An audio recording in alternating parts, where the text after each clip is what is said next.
Moko kuom jodolo kod jotend ute lamo e sub-county ma Bondo e kaunti ma Siaya okwedo monj ma osebed ka itimo ahinya to ute mag lamo kod liete ma pachoka gino moserocho koda chenro mag lamo kaachiel kod kelo kethruok mamoko.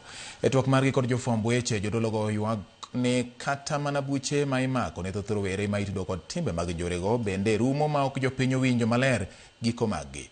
Gikwayo bende migepe mag sirikal kod josiasa matiyo marach gi rowere mondo owuog oko kendo okwer tim makamano ahinya to e kindeni ma piny Kenya koro ikore ne yiero maduong' ma higa manyien.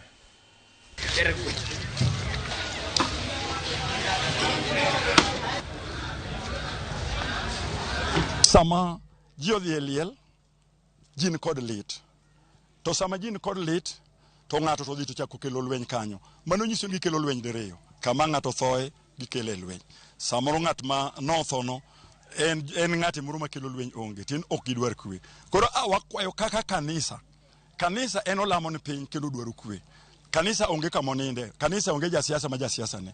To kanisa dwaro kwe kendo ji obed gi kwe. Kata bed ni siasa biro to kwe nego bedie. Wadwa kwed gik matimore e kanisni tete me Kenya ka nikech wan jo Kristo wadwaro kwe maduong' ne piny.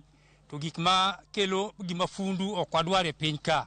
Koro miyo wan joyie ratego wakwayo kanisni duto mondo olam ne piny mondo piny obed gi kwe. Nitie monj moko mitime e kanisni to ok owinj kata kuonde mag gike. Keche waseneno higni mang'eny ka ji himo kanisa kendo jo kanisa ok nyal lemo gi kwe ndalo ma wan e siasa kama. Koro samoro ulemo to samoro nitiere kwaparo ni jomoko samoro moro nikech ok wang'eyo gimomiyo gibiro e dho kanisa.